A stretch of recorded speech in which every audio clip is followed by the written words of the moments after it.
సామెతలు 29వ అధ్యాయం 4వ వచనం నుంచి ధ్యానించుకోవాలి. న్యాయము జరిగించుట వలన రాజు దేశమునకు క్షేమము కలుగజేయును. లంచమును పుచ్చుకొనివాడు దేశమును పాడు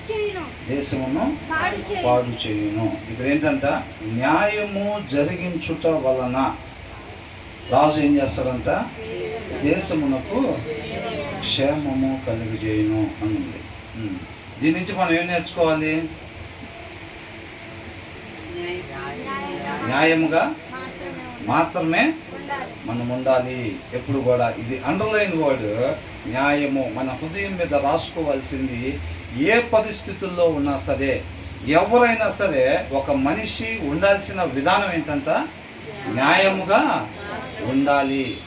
ఎవరు చూస్తున్నారు, ఎవరు చూడట్లేదు అనేది కాదు. మన ఇంటి దగ్గర ఉన్నామా, ఆఫీస్లో ఉన్నామా, దారిలో ఉన్నామా, ఎక్కడున్నా సరే మనం సజీవులుగా ఉన్నాము అంటే ఎలా ఉండాలంట, న్యాయముగా మాత్రమే ఉండాలి. అది మన జీవితంలో కనిపించాలి, పిల్లలకు కూడా అది నేర్పించాలన్నమాట. ఏ పరిస్థితి అలా కాదు, ఏ పరిస్థితుల్లోనైనా సరే మనం న్యాయంగా మాత్రమే ఉండాలి. ఎక్కడ న్యాయంగా ఉండాలి? మిగతా వాళ్ళందరూ న్యాయస్తుల మధ్యలో న్యాయంగా ఉండాలా? ఇటు దావీదు, ఇటు మోషే, అటు అబ్రహాం, అట్లాంటి వాళ్ళ మధ్యలో మనం న్యాయంగా ఉండాలా? సభ నుంచి ఏమనుంది, లంచములు పుచ్చుకునేవాడు అంటే అన్యాయంగా ఉండేవాడు అని అర్థం. లంచములు పుచ్చుకునేవాడు అని అంటే అన్యాయంగా ఉండేవాడు, అధర్మంగా ఉండేవాడు, అవివేకిగా ఉండేవాడు, స్వాభావికముగా ఉండే ఆ మూఢత్వాన్ని అనుసరించేవాడు అని అర్థం. అర్థమవుతుందండి? వాళ్ళు ఎలా ఉంటారు? న్యాయంగా ఉంటారా? ఉంటారు. వాళ్ళ మధ్యలో మనం ఎలా ఉండాలి? న్యాయముగా మాత్రమే ఉండాలి అని అంటున్నాడు. అది మనకి మాత్రమే మేలు కాదు. నువ్వు ఎప్పుడైతే అన్యాయస్తుల మధ్యలో నువ్వు న్యాయముగా ఉండటమే సత్యమనే యొక్క వెలుగుని, ఆ సత్యమనే సారాన్ని మనం ప్రకాశింపజేస్తాం అన్నమాట. ఈ లోకానికి మనం ఏంటంట, వెలుగు ఉప్పై ఉన్నామన్నమాట. మనం న్యాయంగా ఉండటం వల్ల మనం నిత్య జీవంలోనికి ప్రవేశిస్తాము. అట్ ద సేమ్ టైము మిగతా వాళ్ళకు కూడా మనం ఆ మాదిరిని కనపరుస్తాం. ఒక మనిషి ఉండాల్సిన విధానంగా మనం జీవిస్తా. ఒక మనిషి ఉండాల్సిన విధానం ఏంటంట, న్యాయముగా మాత్రమే ఉండాలన్నమాట. ఒక మనిషి న్యాయంగానే జీవించాలి. ఇప్పుడు అన్యాయంగా జీవించకూడదు, ఎప్పుడు కూడా న్యాయంగానే జీవించాలి. కాబట్టి ఒక మనిషి ఉండాల్సిన విధానంగా న్యాయంగా మనం ఉంటా, ఆ విధానాన్ని, ఆ మాదిరిని మన తర్వాత వారికి మనం కనపరిచే వారంగా ఉండాలన్నమాట. ఆ మంచి మాదిరిని, నీతి మంత్రి నోట్లో నుంచి వచ్చే మాట జీవపు ఓట అని అంటున్నాడు. ఆ నీతి మంత్రుడికి నిత్య జీవంలో స్థానం ఉంటుంది. అట్ ద సేమ్ టైము అనేక మందికి ఆ జీవాన్ని అందించేవాడుగా ఉంటాడు అని అంటున్నాడు అన్నమాట. అర్థమైందండి? అన్యాయస్తుడు ఏం చేస్తాడు? అన్యాయం చేస్తాడు. కాబట్టి రేపు తనకు తీర్పు ఏమొచ్చింది? నిత్య నరకాగ్ని వచ్చింది. అట్ ద సేమ్ టైము ఆయన ఏం చేస్తాడు? ఆ అన్యాయాన్ని ప్రమోట్ చేస్తూ ఉంటాడు అన్నమాట. అవునా? ఎప్పుడైతే నేను బల్ల కింద చేతులు పెట్టి లంచాలు తీసుకొని నేను ఆ కారు ఈ కారు కొనుక్కుంటా, ఆ కాస్ట్లీ డ్రెస్సులు వేసుకుంటా, ఆ బంగ్లాలు కొనుక్కుంటా ఉన్నప్పుడు ఎవరో కొత్తగా చేరతారు ఆ కంపెనీలో. చేరిన ఆయన ఏం చేస్తాడు? అవునా? నన్ను చూస్తాడా లేదా? ఎట్లా వస్తున్నారా, మనతో పాటు మన ఉద్యోగమేనే, మన క్యాడరేనే, అంత కాస్ట్లీ డ్రెస్సులు ఎలా వేసుకొస్తున్నాడు, అంత కాస్ట్లీ కార్లు ఎలా వేసుకొస్తున్నాడు, అంత కాస్ట్లీ ఇంట్లో ఎలా ఉంటున్నాడు అని గమనిస్తారా లేదా? గమనించేటప్పుడు ఏం చేస్తూ ఉంటాడు? బల్ల కింద చేతులు పెట్టి లంచాలు తీసుకుంటూ ఉంటాడు. వాళ్ళు చూస్తారు కదా, మరి తనకు కూడా ఏమనిపించింది? అవునా? తనకు కూడా ఆ మాదిరిని కనపరుస్తున్నాడు అన్నమాట. అనేక మందిని ఆత్మీయతలో నుంచి పడగొట్టేవాడిగా, తండ్రికి దూరం చేసేవాడిగా ఉంటాడు అని అంటున్నాడు అన్నమాట. కాబట్టి ఇక్కడ ఏంటంటే, న్యాయము జరిగించుట వలన, రాజు న్యాయముగా ఉండటం వలన. మంత్రులు మొత్తం ఎవరిని చూస్తూ ఉంటారు? రాజుని. అవునా? ముఖ్యమంత్రికి దగ్గరగా మంత్రులు సమావేశం పెట్టి ఆయన ఆలోచన మొత్తం కూడా ఆ విధి విధానాలు మొత్తం కూడా మంత్రులతో చెప్తారు. ఈ మంత్రులు కూడా ఆయన నియోజకవర్గాల్లో ఉండే ఎమ్మెల్యేలకి మన విధి విధానం ఇది, ఇట్లా చేయాలి, ప్రజలకు మనం ఇట్లా చేయాలి, అట్లా చేయాలని ఆ విధానాలు మొత్తం కూడా ఎమ్మెల్యేలకు చెప్తారు. ఎమ్మెల్యేలు ఏం చేస్తారు, వాళ్ళ కింద ఉండే వాళ్ళు ఎవరైతే ఉన్నారో వాళ్ళకి మీటింగులు పెట్టి మనం ఇలాగ చేయాలి, ఇలా చేయాలి, మన పద్ధతులను ఇలాగ తీసుకెళ్ళాలి, జనాలకి ఇలాగ మనం దగ్గర అవ్వాలి అని చెప్తూ ఉంటారు. వాళ్ళు ఏం చేస్తారు, వాళ్ళ కింద ఉన్న వాళ్ళకి మీటింగులు పెట్టి లోకల్లో సమావేశాలు పెట్టి మనం ఇలా చేస్తున్నాం, ఇలా చేస్తున్నాం, ఇలా చేయాలి, రాబోయే ఎన్నికల్లో మనం ఇట్లా చేయాలని చెప్పి పైనుంచి కింద వరకు మొత్తాన్ని ఆ విధి విధానాలని పంపిస్తూ ఉంటారు అన్నమాట. ఇక్కడ రాజు న్యాయం జరిగించటం ద్వారా ఆ మిగతా వాళ్ళు కూడా ఏం నేర్చుకుంటారు, న్యాయమే నేర్చుకుంటారు. ఇప్పుడు దావీదు రాజుగా ఉన్నాడు, ఈ మిగతా వాళ్ళందరూ చూసినప్పుడు దావీదు నుంచి ఏం నేర్చుకుని ఉంటారు, అవునా? అపోస్తల కార్యాలు 10వ అధ్యాయంలో కొర్నేలి అని ఒక ఆయన ఉన్నాడు, అవునా కదా? ఆయన ఎంతో చక్కగా ప్రార్థన చేసుకుంటా, ధర్మకార్యాలు చేసుకుంటా అలా ఉంటా ఉండేవాడు. ఆయన చూసి ఆ కుటుంబ సభ్యులు మొత్తం మొదటి 2 వచనాలు ఏమనుంది, ఆయన కుటుంబ సమేతంగా అని ఉంది, దేవుని యందు భయభక్తులు కలిగి అని ఉంది. ఇంకా మనం కొంచెం కిందకి వెళ్తే 10వ వచనం దాటిన తర్వాత ఏమనుంది, పేతురుని పిలుచుకురావడానికి ఆయన దగ్గర పనిచేసే వాళ్ళల్లో దేవుని యందు భయభక్తులు కలిగిన వాళ్ళని ఇద్దరిని పిలిచి పేతురు దగ్గరికి పంపించాడంట. అంటే ఆయన దగ్గర పనిచేసే వాళ్ళు కూడా ఎట్లున్నారంట, దేవుని యందు భయభక్తులు కలిగి ఉన్నారు. అంటే ఎక్కడి నుంచి వచ్చింది అది ఆయనకి, వాళ్ళందరికీ ఎక్కడి నుంచి వచ్చింది, ఆయన్ని బట్టి అదంతా వస్తుంది. దావీదు ఎలా ఉండేవాడు, ఆయన దినచర్య ఏంటి, ఆయన రాజ్యంలో అసలు ఎలా ఉండాలని అనుకుంటున్నాడు, ఎలా ఉండాలని పరిపాలన చేశాడు, నిత్య జీవంలో ఎలా ఉంటుందో నా రాజ్యంలో అలాగా ఉండాలి అని చెప్పి దాన్ని పెట్టుకొని పరిపాలన చేశారు. ఎక్కడో కాలనీల్లో ఉండేవాళ్ళు, ఆయన రాజ్యంలో కాలనీల్లో ఉండేవాళ్ళు కూడా అంతా ఎవరెవరైతే ధర్మశాస్త్ర ప్రకారంగా అంటే వాక్యానుసారంగా ఉండట్లేదో వాళ్ళందరినీ ఐడెంటిఫై చేసే బాధ్యత లోకల్ లీడర్స్కి ఇచ్చారు. వాళ్ళని ఐడెంటిఫై చేసి వాళ్ళందరినీ ఒక దగ్గర గ్యాదర్ చేసి వాళ్ళకి కౌన్సిలింగ్స్ ఇవ్వటం అనమాట. ఒక మనిషి ఉండాల్సిన విధానం అది కాదు. ఇప్పుడు పోలీస్ స్టేషన్ దగ్గర దొంగలందరినీ పిలిచి కౌన్సిలింగ్ ఇస్తారు, ఏమని, ఈ పిక్ పాకెటర్స్ని వాళ్ళని వీళ్ళని పిలిచి లైసెన్స్ లేకుండా రైడింగ్లు చేసే వాళ్ళందరినీ పిలిచి వీళ్ళు కౌన్సిలింగ్ ఇస్తారనమాట. డిపార్ట్మెంట్లో వాళ్ళు పెద్దలు వచ్చి ఏమని, అలా ఉండకూడదు, దానివల్ల చాలా నష్టం జరిగింది, మీకు మాత్రమే కాదు, మీరు లైసెన్స్ లేకముందే బండ్లు నడపటం వల్ల మీకు సరిగ్గా రాక ఆ మెచ్యూర్ స్టేజ్ లేకపోవటం వల్ల ఏం చేస్తారు, మిగతా వాళ్ళు కూడా నష్టాన్ని వీళ్ళు ఎట్లా పడితే అట్లా నడపటం వల్ల మిగతా వాళ్ళకి కాళ్ళు చేతులు పోయే పరిస్థితి ఉంటుందా లేదా, సొసైటీకి చాలా నష్టం ఉంటుంది. తాగే వాళ్ళని కూడా పట్టుకుంటారు, వాళ్ళని కూడా తీసుకెళ్ళి కౌన్సిలింగ్ ఇస్తారన్నమాట. అది మనం ఉండకూడదు, అట్లా సొసైటీలో అట్లాగా చేయకూడదు, దానివల్ల మీ కుటుంబాలకు నష్టం, మీ ఆరోగ్యాలకు నష్టం, మీతో పాటు ఇతరులకు కూడా సొసైటీలో నష్టము. కాబట్టి మీరు అలాగా ప్రవర్తించకూడదు, మీ జీవితంలోంచి దాని నుంచి తీసేయండి అని చెప్పి కొంతమంది కౌన్సిలింగ్లు ఇస్తారు. దావీదు కూడా అట్లా చేస్తున్నాడు. అంటే ఆ కాలనీలో ఉండేవాళ్ళు ఎవరైతే మనిషి ఉండాల్సిన రీతిగా ఉండలేదో వాళ్ళకు కూడా కౌన్సిలింగ్ ఇచ్చి ఉండాల్సిన రీతిగా ఉండాలని చెప్తున్నప్పుడు ఆ పక్కన ఉండే మినిస్టర్ని వదిలిపెడతాడా? ఆ మినిస్టర్లో ఎవరన్నా ఒక పద్ధతి అన్యాయంగా ఉంటున్నాడు అనుకోండి, దావీదు దృష్టికి వచ్చింది అనుకోండి, ఏం చేస్తాడు, అవునా? ఆయన ఫస్ట్ కౌన్సిలింగ్ ఇస్తాడా లేదా? ఎందుకంటే ఆయన అనేక మందికి ఇవ్వాలి, ఆయన నియోజకవర్గంలో కింద ఎమ్మెల్యేలకి ఇవ్వాలి, ఆ కింద ఉన్న వాళ్ళకి జెడ్పీటీసీలకి, ఎంపీటీసీలకి, కౌన్సిలర్లకి, వార్డు మెంబర్లకి, వీళ్ళందరూ కూడా కౌన్సిలింగ్ ఇవ్వాల్సిన ఆయన అట్లా ఉన్నాడు అనుకోండి, మరి ఆయనకి మారుస్తాడా లేదా? న్యాయంగా ఉండాలి, మనం ఇలా ఉండాలి, అలా ఉండాలని చెప్తూ ఉంటారు అనమాట. కాబట్టి ఆయన ఏం చేస్తున్నాడు, ఆ మాదిరిని కనపరుస్తూ ఉన్నాడు. ఇవాళ ఈ వచనం ద్వారా మనం నేర్చుకోవాల్సింది, మన హృదయం మీద రాసుకోవాల్సింది, ఏ పరిస్థితుల్లో ఉన్నా, ఎవరు చూస్తున్నా ఎవరు చూడకపోయినా సరే మనం మాత్రం న్యాయముగా మాత్రమే ఉండాలి. ఆఫీస్లో 100 మంది ఉండొచ్చు, 99 మంది లంచాలు తీసుకునే వాళ్ళు ఉండొచ్చు, అన్యాయంగా ఉండొచ్చు, అవునా? లేటుగా వెళ్ళిపోయి ముందే వచ్చేసామని చెప్పి తమ్ముడు వేసేసే వాళ్ళు ఉండొచ్చు. నిన్న రాకుండా ఆల్రెడీ మేము వచ్చామని చెప్పి బాస్ రాలేదనుకోండి, నిన్న బాస్ కూడా రాలేదా, అయితే నేను వచ్చానని చెప్పాను అంటాడు. అర్థమవుతుందండి? ఎప్పుడైతే మనం నీతి తప్పుతామో అప్పుడే దేవుడు మన నుంచి దూరం అయిపోతాడు. అర్థమవుతుందండి? బాసుని బట్టో పక్కన ఉండే వాళ్ళని బట్టో పరిస్థితిని బట్టో కాదండి మనం ఉండాల్సింది. ఒక మనిషికి ఉండాల్సిన విధానం అనేది ఒకటి ఉందన్నమాట. ఆ విధానమే న్యాయముగా ఉండాలి. ఎక్కడైనా సరే మనం న్యాయంగానే ఉండాలి.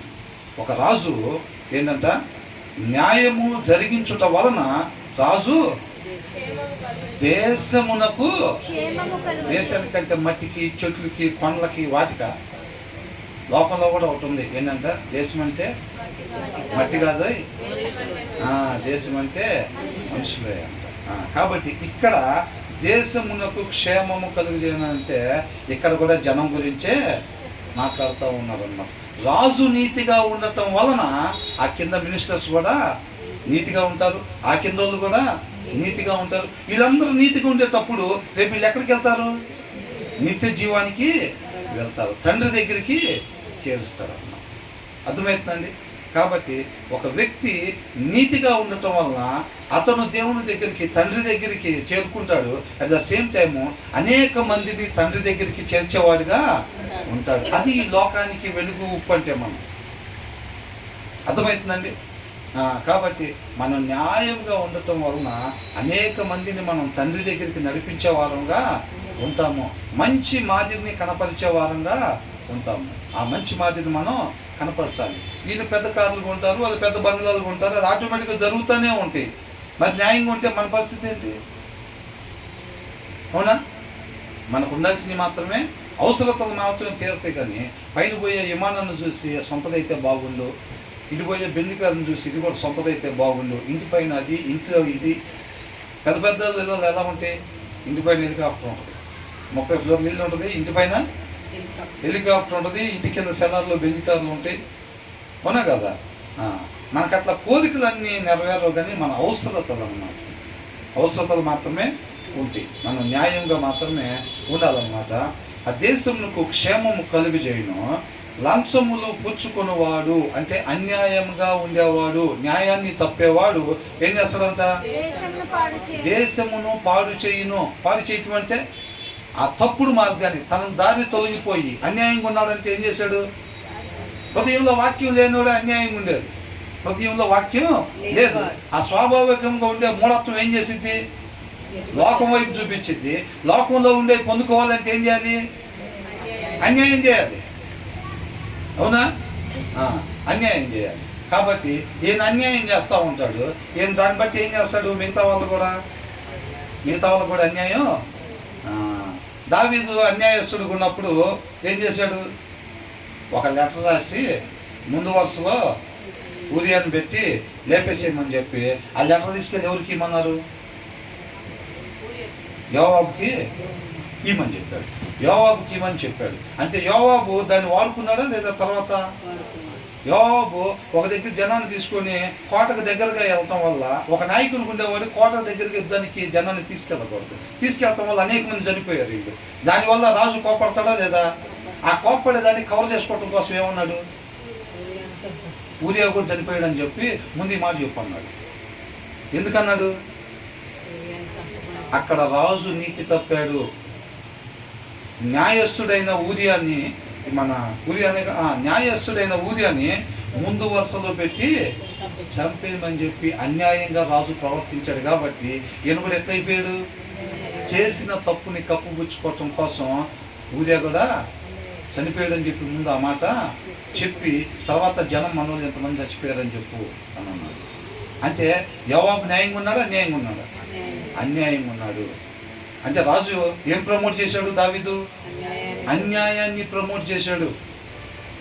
అర్థమవుతుందండి? ఊరియా ఎట్లాంటాడు? నువ్వు ఇంటికెళ్ళి నీ భార్య దగ్గర ఉన్నట్టు ఏమన్నాడు? నా దేవుడి సన్నిధిని విడిచిపెట్టి, నా రాజుని విడిచిపెట్టి. అవునా? వీళ్ళందరూ కూడా ఇక్కడ బయట పడుకొని ఉంటే, యుద్ధ పోరాటంలో ఉంటే, నేను ఇంటికి వెళ్ళి నా భార్య దగ్గర నేను ఎలా ఉంటాను? నేను ఉండలేను అన్నాడు. అవునా కదా? మరి అలాంటి వ్యక్తిని ఏం చేశాడు? చంపించాడా లేదా? మరి అప్పుడు వరకు చక్కగా ఆయన కింద ఆయన కూడా ఏం చేశాడు? అన్యాయంగా ప్రవర్తించాడు అన్నమాట. అది మనం అన్యాయం చేస్తున్నాం అనుకోండి, గ్యామ్లింగ్ చేస్తున్నాం అనుకోండి, పిల్లలు ఏం నేర్చుకుంటారు?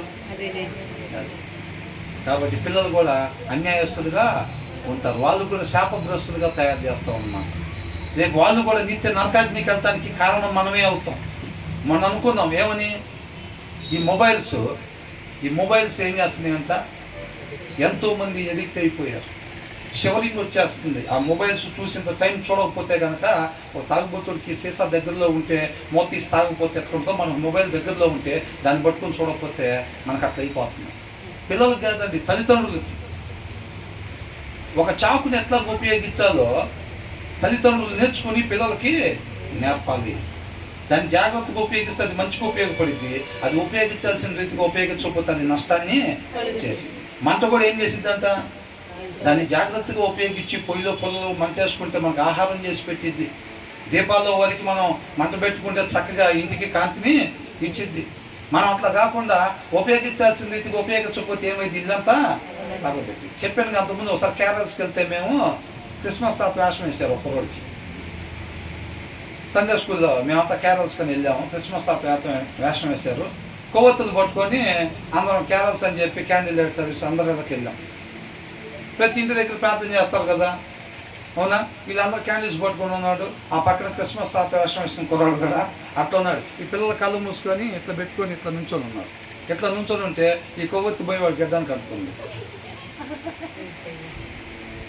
ఆ క్రిస్మస్ తాత వేషం వేసిన వాడు గడ్డానికి కనుక్కుంది. అందరూ ప్రార్థన చేసి కళ్ళు మూసుకొని ఉన్నారు. ఒక్కసారిగా దూది కదా పెట్టేది, ఒక్కసారిగా కొద్దిగా చెయ్యి అట్లా పక్కకు పెట్టగానే అది అంటుకోగానే మంట ఒక్కసారిగా అట్లా వచ్చేసింది. మంట వచ్చేసరికి తను గట్టిగా అరుచుకుంటా ఏం చేయాలి తెలియక అక్కడ పక్కన తొట్టులో నీళ్లు ఉంటే గబక్కని ఇట్లా పీకేసుకుంటే ఇక్కడ అంతా తాట లేచిపోయింది అన్నమాట. అర్థమైందండి? ఊడిపోకుండా గట్టిగా పేస్ట్ చేసుకున్నాడు. అట్లా చేస్తే పాపం నీట్గా రెడీ చేశారు. కేరళస్కి వెళ్తాను ఆ కుర్రాన్ని.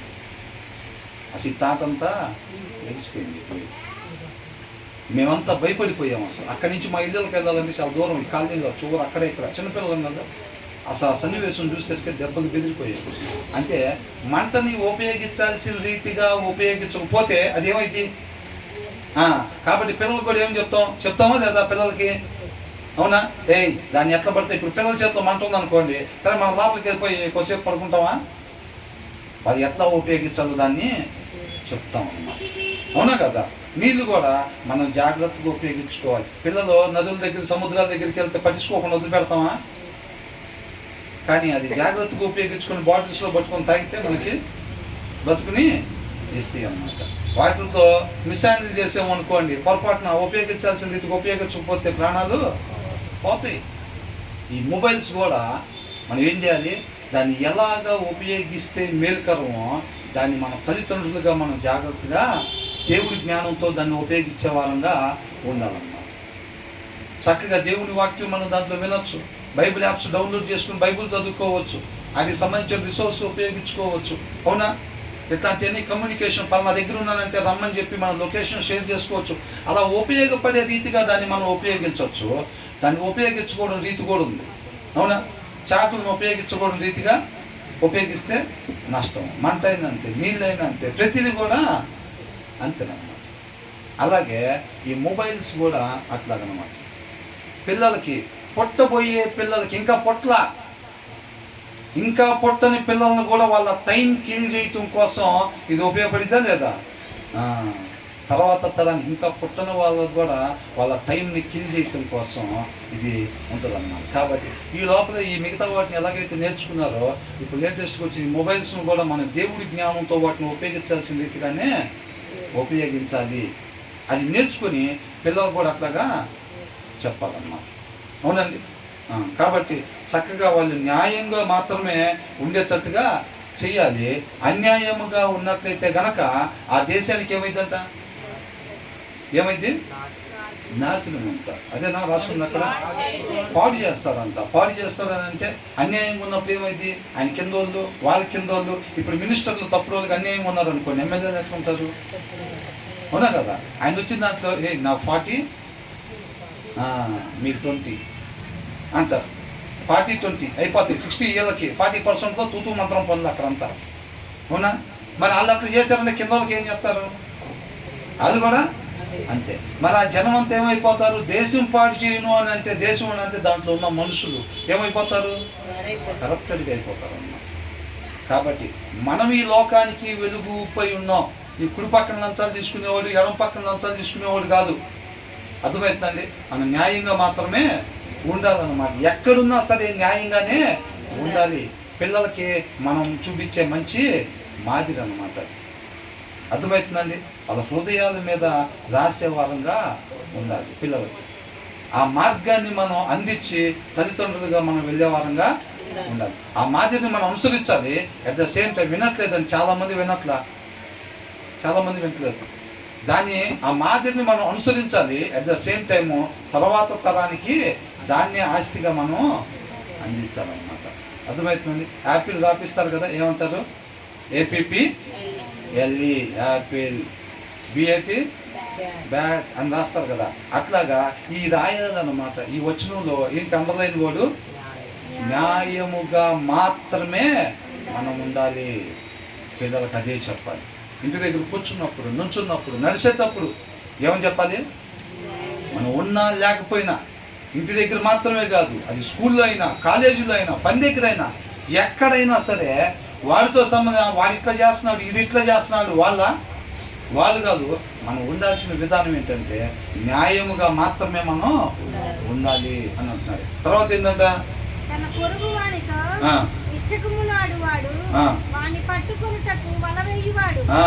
ఇచ్చకములాడు వాడు అంటే పొగడ్తా, ఫ్లాటరింగ్, ఉబ్బిచ్చేవాడు ఏం చేస్తాడంట?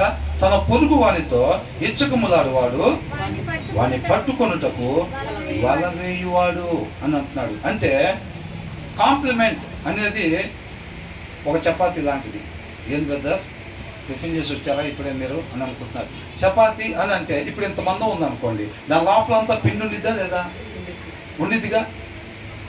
ఈ ఫ్లాటరింగ్ అనేది ఏంటంటే పూరి లాంటిది అన్నమాట. పూరి ఎలా ఉంటుంది? పూరి చపాతీ అంటే పిల్లలు చక్కగా తింటున్నట్టున్నారు.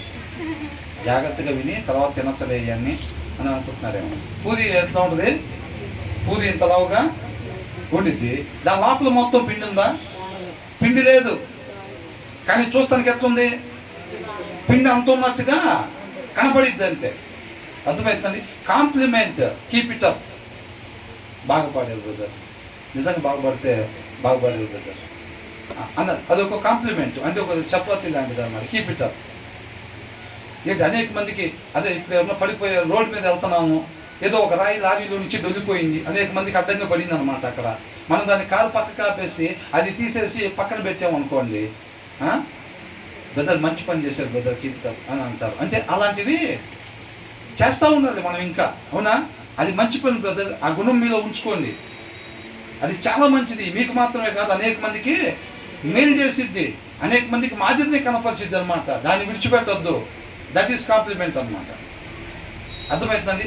ఫ్లాటరింగ్, పొగడ్తా, ఉబ్బిచ్చటము, బాగుపడేది సిస్టర్, బాగుపడేది బ్రదర్ అని అంటారు.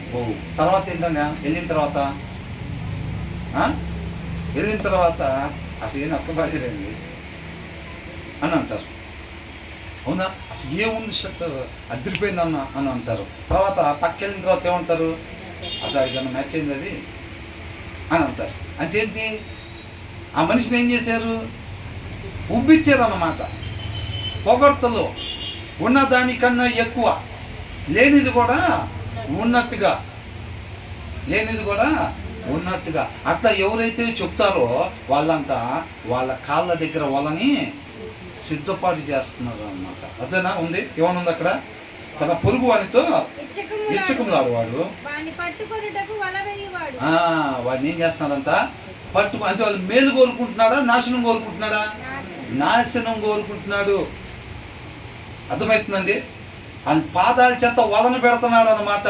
ఎక్సలెంట్గా ఉంది బ్రదర్ మీ డ్రెస్, బ్రదర్ మీరు ఇట్లాగా, అసలు మీ తర్వాతే బ్రదర్ అని అంటున్నారంటే, సిస్టర్ మీ తర్వాతే సిస్టర్ ఎవరైనా అని అంటున్నారంటే ఏం చేస్తున్నాడంటే అక్కడ వలని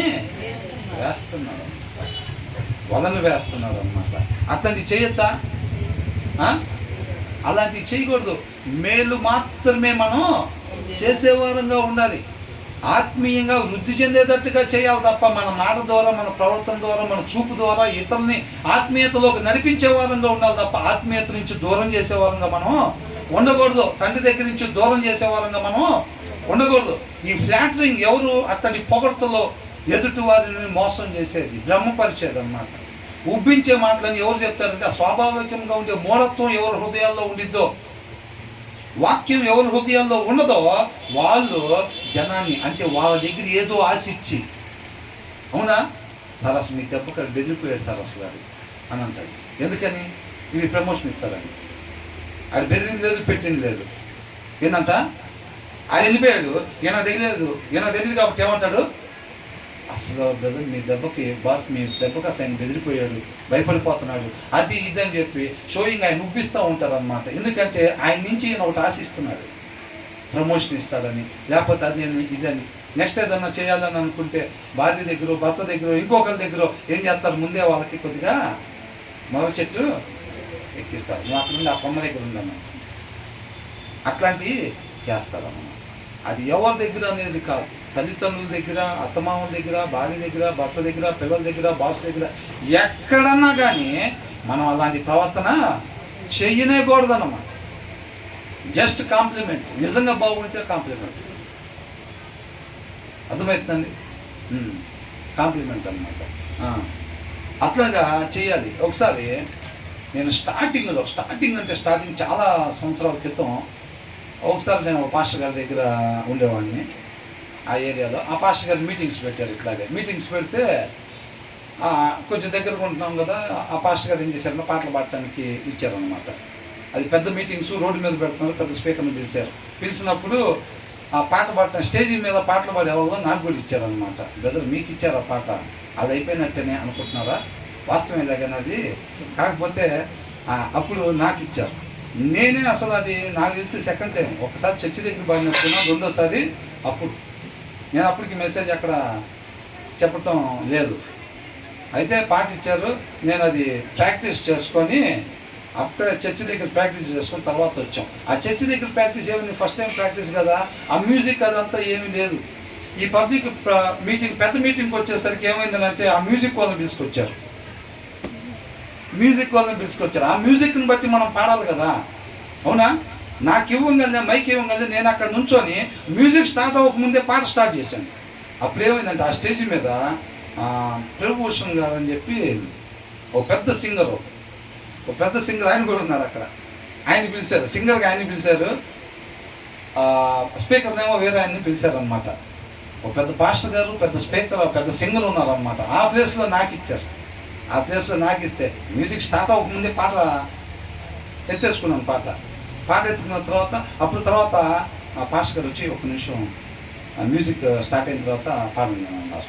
అది ఎత్తి జనాలు కూర్చొని ఉన్నాక స్టేజ్ మీద. అయితే నేను ఏమంటే జస్ట్ అట్లా స్టార్ట్ చేశానంటే ఆపాం. తర్వాత మ్యూజిక్ స్టార్ట్ చేశారు, తర్వాత పాడారు. అయిపోయిన తర్వాత ఈ సింగర్, పెద్ద సింగర్ ఉన్నారు కదా, ఆయన వచ్చి చాలా ఆల్బమ్స్ చేశాడు. ఆయన పెద్ద సింగర్. ఆయన మొత్తం అయిపోయిన తర్వాత వాలంటీర్గా స్టేజ్ మీదకి ఎవరు రావడానికి లేదు. నేను ఆ స్టేజ్ మీద ఉండి కొద్దిగా వాలంటీర్గా అట్లా అంటే కొద్దిగా అట్లా పెద్దగా ఉన్నామన్నమాట. అయిపోయిన తర్వాత ఆయన దగ్గరికి వెళ్ళిన తర్వాత మిగతా వాళ్ళు ఎవరు రావడానికి లేదు కదా, ఆయన దగ్గరికి వెళ్ళిన తర్వాత బ్రదర్ మీరు ఇంకా ప్రాక్టీస్ చేయాలి బ్రదర్ అని అన్నాడు. ఆయన బాగా పాడారు అన్నారా? ఆయన బాగా పాడారని అనలేదు, లేకపోతే ఆయన కలిసిపోయి అట్లా ఇట్లా ఉండలేదు.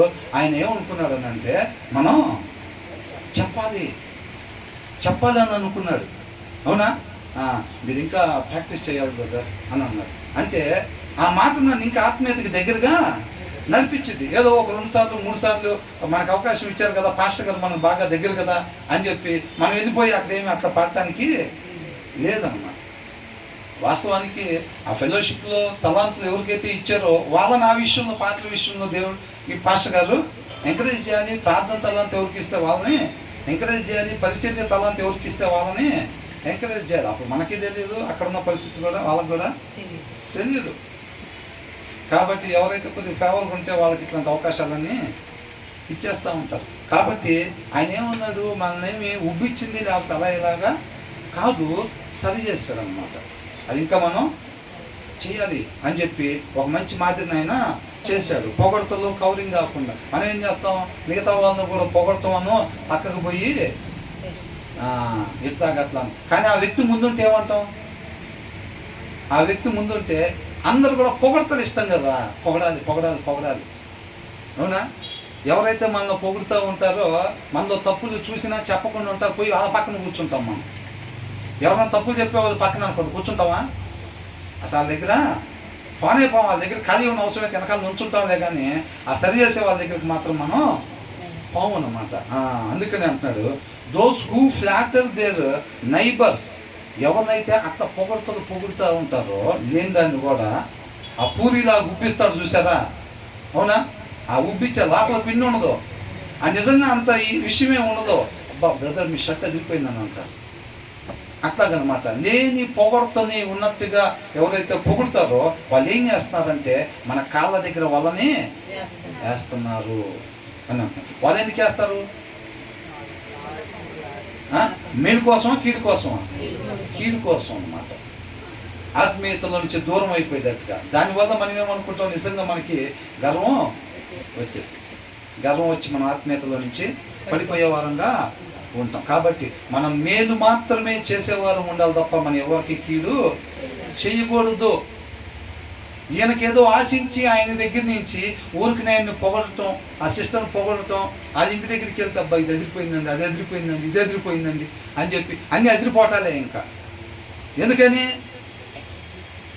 మరి వాళ్ళకి మనం చక్కగా బాగా చూసుకోవాలి, వాళ్ళతో పనులు ఉంటాయి, ఇవన్నీ ఉంటాయి. కాబట్టి అన్న ఇప్పుడు ఒక నాయకుడి దగ్గరికి వచ్చినప్పుడు ఏం చెప్తారు? అన్న మీరు పనులు ఇట్లా చేశారు, దానివల్ల జనాలు ఇబ్బంది పడుతున్నారు, ఎవరు చెప్తారా? ఎవరు చెప్పరు. ఏదైనా కానీ అన్న తురుము, అన్న తోపు, ఈ మాటలే ఉంటాయి. అన్న దగ్గర అట్లా అంటేనే అన్న పక్కన చోటు. అన్న మీరు అక్కడ ఇట్లా చేశారన్న, దానివల్ల జనాల కంటే వాడికి అసలు లోపలికి ఎంట్రీ కూడా ఉండదు, స్టేజ్ మీద ప్లేస్ కూడా ఉండదన్నమాట. కాబట్టి మన స్టేజీల మీద ప్లేస్లో ఉన్నా లేకపోయినా ఏదైనా సరే ఉన్నది ఉన్నట్టుగానే చెప్పాలి తప్ప వీళ్ళందరికన్నా లోకంలో పాస్టర్ గారు మనం ఎక్కువ ఇష్టపడాలంటే ఏం చేయాలి? ఎక్కువగా ఒకడు మొదటి చెట్టు మీదకి రెండో కొమ్మ మీదకి ఎక్కిస్తే, ఒక నాలుగో కొమ్మ మీదకి ఎక్కిస్తే వాళ్ళందరికన్నా మనతో బాగుండాలి, మనల్ని ఇష్టపడాలంటే మనం ఏ కొమ్మ మీదకి ఎక్కించాలి? చిటారు కొమ్మ మీదకి ఎక్కించాలి. పాస్టర్ గారిని అక్కడ పెట్టాలి వేసుకెళ్ళి. అవునా? ఆ కింద కొమ్మ మీద పాస్టర్ గారిని పెట్టాలి. అప్పుడే మనకు చర్చిలో మరి మైకులు, ప్రార్థనలో, స్టార్టింగ్ ప్రార్థనలో, క్లోజింగ్ ప్రార్థనలో, ఈ మిగతా మన దగ్గర కాదు అని చెప్తున్నా. బయట ఎగ్జాంపుల్కి తేలిక అర్థమైతే చెప్తున్నాను నేను. అర్థమవుతుందండి? బెదలకు తెలుసు నా సంగతి. నేను ఎంత ఒప్పించినా నాకు పాట పాడతానికి ఈరోజు ప్రార్థన చేస్తాను. అవునా? కాబట్టి అట్లాంటి జనాలు లోకంలో ఏముంటుందంటే మిగతా వాళ్ళందరికన్నా మనల్ని బాగా చూసుకోవాలి, మనకు పనులు అవ్వాలి. 10 మంది ఉన్నారు, కాంట్రాక్ట్ ఒకటే ఉంది, ఆ కాంట్రాక్ట్ మనకు రావాలని అంటే మిగతా వాళ్ళందరికన్నా మనం ఎక్కువగా వాళ్ళని పొగడాలి. అవునా? ఆ డైలాగులు. అందుకనే స్టేజ్ మీద క్లాప్ షోకి ముందు డైలాగులు రాసుకొని వచ్చి ప్రిపేర్ అయ్యి అక్కడ మాట్లాడేవాడుకుంటే అట్లాంటి పనులు మనం ఎప్పుడు చేయకూడదు.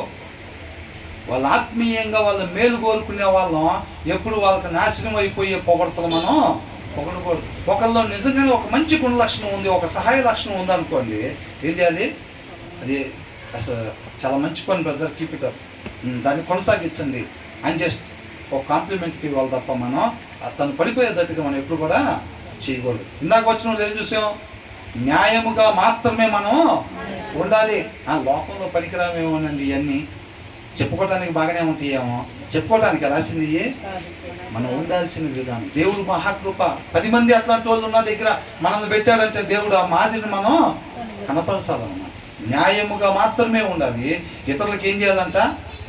మేలు మాత్రమే చేసేవారంగా ఉండాలి తప్ప ఈ లోకంలో ఏదో ఆశించి వాళ్ళ ఆత్మీయతకు దూరం అయిపోయేటట్టుగా ఓరకనే మోగ చెట్లు ఎక్కించేటట్టుగా పొగడతలు మనం ఎవరిని కూడా పొగడకూడదు. అర్థమవుతుందండి?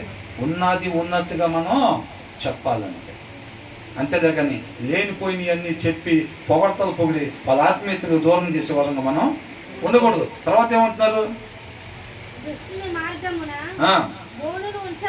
దుష్టుని మార్గములు ఏముంచబడతాయి అంట?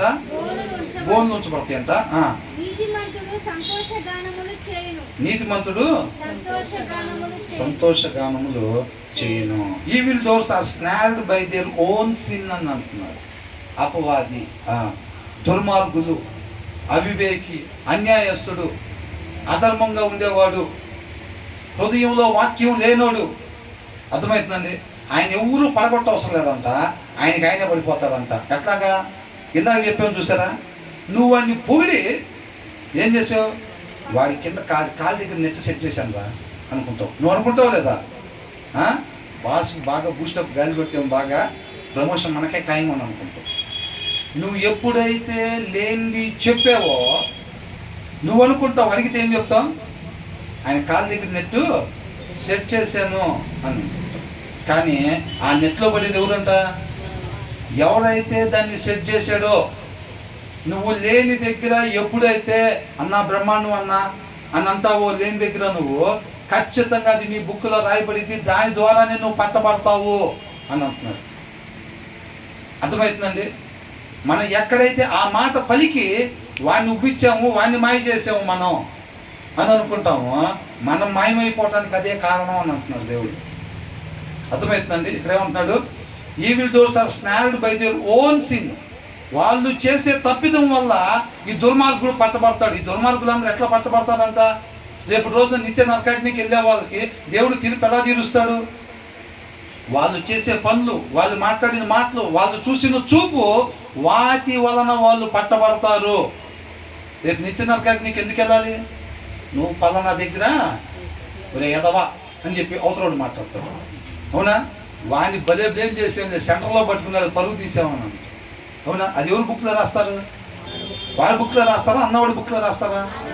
అన్నవాడి బుక్లో రాస్తారు. నువ్వు అనుకుంటావు వాడి కాళ్ళ దగ్గర నేను వల సెట్ చేశానని చెప్పి, ఆ వల నీ కాళ్ళ దగ్గర సెట్ చేసుకున్నావు. అర్థమవుతుందండి? అది అట్లాగంటున్నారు అనమాట. బట్ ద రైచస్ అంటే నీతిమంతుడు, హృదయంలో వాక్యం కలిగిన వాడు, ఒక మనిషి ఉండాల్సిన రీతిగా మాత్రమే ఉండేవాడు. ఈయన అట్లాంటి పొగడతలో పొగడాడు, కూడతాడా? ఆయన హృదయంలో వాక్యం ఉన్నది కాబట్టి ఆయన లేనిది ఉన్నట్టుగా మొలక చెట్లు ఎక్కించే కార్యక్రమం ఎప్పుడు కూడా చేయడు. ఆయన ఎట్లాగైతే సరి చేసుకోవాల్సిన ప్లేస్లో చెప్పాడు, ఒక మంచి గుణలక్షణం ఉంటే కీప్ ద బ్రదర్, మంచి గుణలక్షణం ఉండాల్సింది అది అని ఎలాగైతే చెప్పారో, అలా నీతిమంతుడు అంట ఏం చేస్తాడంట? సంతోషగానములు చేయను. ఎందుకని సంతోషగానములు చేసేది? ఈయన ఎవరిని ఉప్పించరు, ఎవరిని మాయ చేయరు, ఎవరి కాళ్ళ దగ్గర వాళ్ళని సెట్ చేయరు, ఎవరు ఆత్మీయతలో నుంచి పడిపోయేటట్టుగా వీళ్ళు చెయ్యరు. వీళ్ళు నీతిమంతులు కాబట్టి, నీతిమంతులు వాక్యాన్ని అనుసరించేవాడు, ఒక మనిషి ఉండాల్సిన రీతిగా ఉండేవాడు కాబట్టి వీళ్ళు అతిక్రమములు చెయ్యరు. ఎవరైతే అతిక్రమం అంటే ఒక మనిషి ఉండకూడని విధానము, మాట్లాడకూడని మాట మాట్లాడినప్పుడు అతిక్రమము. అవునా? మన అతిక్రమముల వలన యేసయ్య శిలువలో మరణాన్ని పొందాల్సి వచ్చింది. మనం ఉండకూడని రీతిగా ఎప్పుడైతే ఉన్నామో వాటన్నిటికీ వెళ్ళ చెల్లించడానికి ఆయన శిలువ మీద ప్రాణాన్ని పెట్టాల్సి వచ్చిందన్నమాట. అర్థమవుతుందండి? ఈ నీతిమంతులు సంతోషించేది, ఆనందంగా ఉండేది ఎందుకనంటే వీళ్ళు ఎప్పుడు కూడా అతిక్రమములు చెయ్యరు. వాళ్ళ హృదయంలో వాక్యము ఉండిద్ది, ఆ వాక్యమై ఉన్న దేవుడే వాళ్ళని నడిపిస్తాడు. వాళ్ళు ఉండాల్సిన రీతిగా మాత్రమే వాళ్ళు ఉంటారు కాబట్టి వాళ్ళు ఏంటంట, వాళ్ళ అతిక్రమములు చెయ్యరు కాబట్టి ఆయనలో ఆనందించేవారుగా వాళ్ళు ఉంటారు. కాబట్టి నీతిమంతులు నిత్య జీవంలోనికి ప్రవేశిస్తారు. ఈ ఎవరైతే అతిక్రమములు చేస్తారో వాళ్ళు ఏముంది, but an evil man is ensnared in his transgression అన్నట్టున్నాడు. అతిక్రమము, దుర్మార్గుడినంట ఎవడు పట్టుకోవాల్సిన పని లేదు. అదే దేవుడు నాకు ఇక్కడ నరకంలో పడేశాడు, నిన్నేమో అక్కడ పడేశాడు. దేవుడా పడేసేది? దేవుడుగా. ఈయన చేసిన అతిక్రమము వలన ఈయన పట్టబడతాడంట. ఈయన చేసిన అన్యాయం వలన ఈయన పట్టబడతాడు. నువ్వు అనుకుంటావు 4 లీటర్ల కల్తీ కలిపి వాళ్ళ మాయ చేశాను అనుకుంటావు. అక్కడ ఎవరు మాయ అయ్యారు? నువ్వు కల్తీ కలుపుకొని నిన్ను నువ్వు మాయ చేసుకున్నావు. అంతేనా? నువ్వు చేసిన అతిక్రమము వలన నువ్వు పట్టబడుతున్నావు అన్నమాట, నరకంలోకి నెట్టబడుతున్నావు. అంతే తప్ప యేసయ్య అట్లాగా చేసేవాడు కాదు. ఏ ఆత్మ నశించిపోవడం కూడా ఆయనకి ఇష్టం లేని వాడు నిన్నెందుకు వేస్తాడు? అక్కడ నన్ను ఇటు వేయాలనుకున్నాడు వేసాడు, నిన్ను అటు వేయాలనుకున్నాడు వేసాడు. అట్లా చేస్తాడా? అట్లా చేయడం అన్నమాట. కాబట్టి మనం చేసే అతిక్రమముల వలనే మనం పట్టబడతాం అన్నమాట. మనం మాట్లాడుకున్న మాట మాట్లాడినప్పుడు రేపు ఖచ్చితంగా అదే మన నరకానికి తీసుకెళ్ళి అదే మనకు వలగా మాది. మాట్లాడుకున్న మాట ఎందుకు వచ్చింది మరి?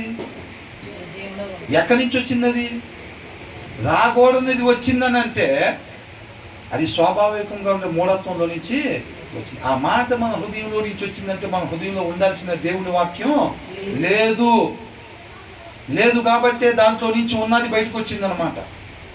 అతిక్రమము, మాట అతిక్రమము, చూపు అతిక్రమము, ప్రవర్తన అతిక్రమం. ఆ అతిక్రమముల వల్లే చూడకూడదు చూపు చూడటం వల్ల మనం పట్టబడతాం. అదే రేపు కారణమైతే మనం నిత్య నరకానికి వెళ్ళటానికి. మనం ప్రవర్తించకూడని రీతిగా మనం ప్రవర్తించటం వలన మనం పట్టబడతాం అన్నమాట. అర్థమవుతుందండి? మనం అనుకుంటాం కల్తీ కలిపి వాడికి వల సెట్ చేసి వాణ్ణి పడగొట్టాం, పొగడితో పొగిడి ఈయన్ని పడగొట్టాము, అక్కడ చేసి వాణ్ణి పడగొట్టాం అని అనుకుంటాం. అవునా? వాళ్ళందరినీ పడగొట్టామా? ఎప్పుడైతే మనం అతిక్రమం చేస్తామో ఆ అతిక్రమం వల్లనే మనం పట్టబడతాం అన్నమాట. న్యాయాన్ని తప్పినప్పుడు, వాక్యాన్ని మీరినప్పుడు ఎక్కడైతే అడుగు పక్కకు పెడతామో ఆ అడుగు వల్లనే మనం పట్టబడతాము. ఇందాక అదేనే ఉంది. ఇందాక వచ్చినది ఏమనుంది? తన పొరుగు వానితో వాడిని పట్టుకోవడానికి వల ఎత్తనాడు అనుకుని ఎవరి దగ్గర సెట్ చేసుకున్నాడు? ఆ వల ఏం దగ్గరే సెట్ చేసుకున్నాడు. అర్థమవుతుందండి? కాబట్టి పైన వచ్చినది ఏమంటున్నాడు? న్యాయముగా మాత్రమే మనము ఉండాలి. ఎటువంటి పరిస్థితుల్లో కూడా మనం న్యాయముగానే ఉండాలి. తర్వాత వచ్చిన ఏంటంట? మేలు మాత్రమే మనం చేసేవారంగా ఉండాలి తప్ప ఎదుటి వారిని మనం ఆత్మీయతలో నుంచి దూరం చేసేవారంగా ఉండకూడదు. లేకపోయినా సరే మిగతా వాళ్ళందరూ పొగుడుతూ ఉంటారు. అదే వాళ్ళు సోప్ వేస్తారంట. చూసారు ప్రమోషన్ ఎవరికంటే వచ్చేది? బాస్కి సోప్ వేయాలంట. బాస్కి మరి మనం వేయచ్చా? మనం వేయకూడదు. అర్థమవుతుందండి? మనం సోప్ వేయకూడదు. అది మనం ఉన్నది ఉన్నట్టుగానే ఉండాలి ఏదైనా కానీ. అర్థమవుతుందండి? కాబట్టి వాళ్ళనే దేవుడి దగ్గరికి మనం నడిపించిన వాళ్ళంగా అవుతాం తప్ప మనం అలాగా సోపేసే వాళ్ళంగా అదే వాడేస్తున్నాడు వీడేస్తున్నాడు మనం కానీ అట్లాగే ఉండిపోయామంటే మన ప్రమోషన్ రాదని అనుకుంటూ వాడిని చూసి వీడిని చూసి కాదు. మనకేంటంట పరిమాణం ఏంటి? వాక్యమే. అర్థమవుతుందండి? వాక్యమే మన జీవిత పరిమాణం. కాబట్టి దాని ప్రకారంగా మాత్రమే మనం ఉండాలి తప్ప వాడిని బట్టో ఈయన్ని బట్టో ఎవడు ఉండలేదు ఈ రోజుల్లో. దాన్ని బట్టి కాదండి. మనం ఉండాల్సిన విధానము దేవుని వాక్యము. ఆయన ఎలాగైతే చెప్తున్నాడో దాని ప్రకారంగానే మనం ఉండాలి. మొదటిది న్యాయంగానే ఉండాలి. రెండోది ఎదుటి వారికి మేలు మాత్రమే చేసేవారంగా ఉండాలి. ఈ ఎవరైతే దుర్మార్గులు ఉంటారో వాళ్ళని ఎవరు పట్టుకోవాల్సిన పని లేదు. వాళ్ళు హృదయంలో వాక్యం లేదు కాబట్టి వాక్యం లేని హృదయంలో నుంచి ఏదైతే వచ్చిందో దాని ద్వారానే వాళ్ళే పట్టుబడతారు అన్నమాట. అర్థమవుతుందండి? వారికి వారే నాశనాన్ని తెచ్చుకునేవారుగా ఉంటారు. కాబట్టి మనం వాళ్ళని మోసం చేద్దాం, వీళ్ళ కింద వల పెడదాం అనేది కాదు. వాక్యాన్ని ఎప్పుడైతే మేరుతామో దాని ద్వారా మనమే పట్టబడే వారంగా ఉంటాం. కాబట్టి ఈ మూడు విషయాల్ని మనం జాగ్రత్తగా జ్ఞాపకం పెట్టుకొని ఎక్కడున్నా న్యాయంగానే ఉండాలి, మేలు మాత్రమే చేసేవారంగా ఉండాలి. అదే మన జీవిత విధానంగా మనం ముందుకు కొనసాగాలని దేవుడు కోరుకుంటా ఉన్నాం. దేవునికి మహిమ కలుగుతాం.